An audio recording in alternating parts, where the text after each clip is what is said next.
Hi everyone, today I want to tackle a subject about probably one of the most frustrating things that I see in a lot of especially female clients and female maybe people who come onto my blog and asking questions, that the belief out there is that the more that you do, the more results or the faster results are going to come if you do more. So the more cardio you add in, the more conditioning, high intensity interval training sessions you add in, the more activity generally, you're going to get faster results if the results you're after is sort of a leaner physique and getting that muscular toned look. However, it's not entirely true, and it's not as simple as that.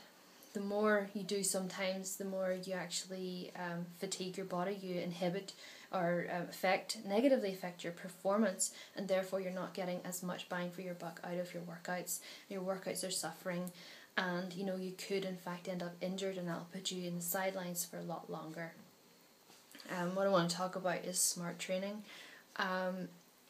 I think it was Molly from Girls Gone Strong had said this, you have to think about, training more versus training smart.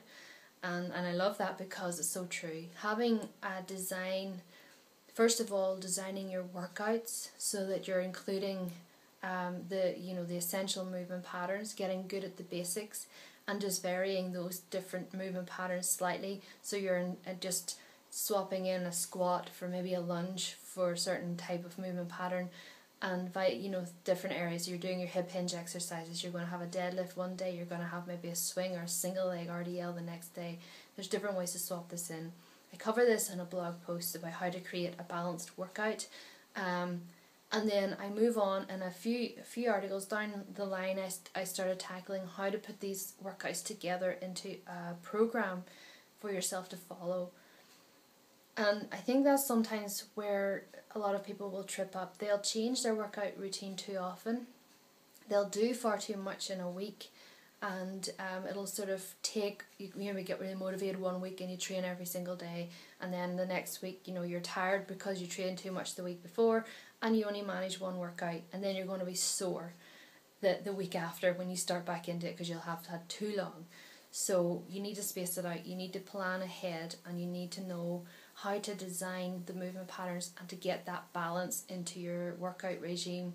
So I've covered that as well, and how to create a new workout program to follow for about 4 to 6 weeks. Follow the same maybe 3 or 4 workouts for the week.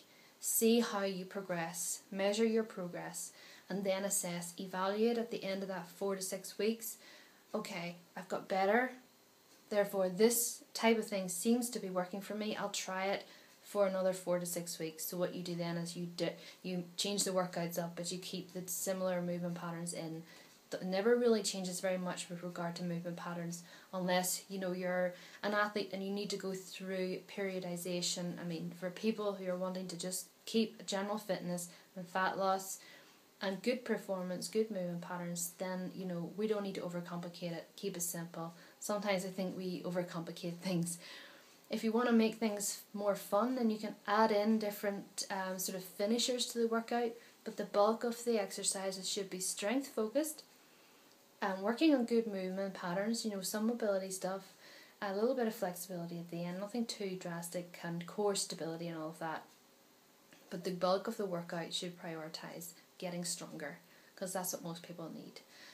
And not adding in every day, you need to do more and more cardio, you need to do more conditioning workouts. I have a lot of conditioning workouts on my blog, but see, to be honest, every week I maybe do 1 or 2, and they never last longer than 20 minutes, because I know that over time you get fatigued, you get injured, you're more likely to put off your strength stuff, and then your body almost starts to stress you out in a more way.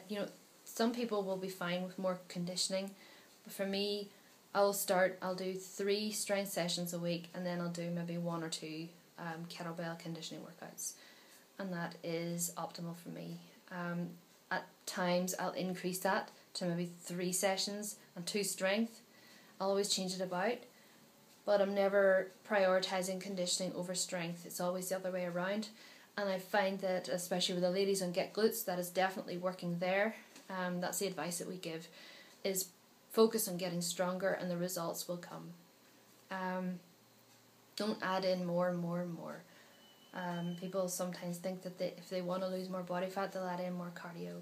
And that doesn't always work. So always think about how you're training and always evaluate. So you can go back and say, okay, this worked for me, this didn't work for me, I think I need to take that out, I think I need to rest more. So if you're considering doing more, why not think about resting more?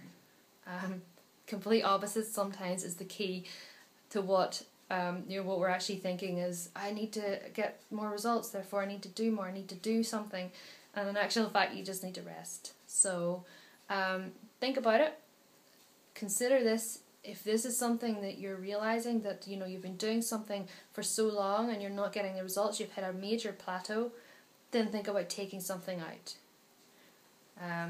or really assess what type of movement patterns and what you're prioritizing. Those are my thoughts. Hopefully they make sense and they're helpful. If you want to speak to me a little bit more about this, then contact me over on my blog or below this video, smileonmytv.com, and I'll be back soon with more.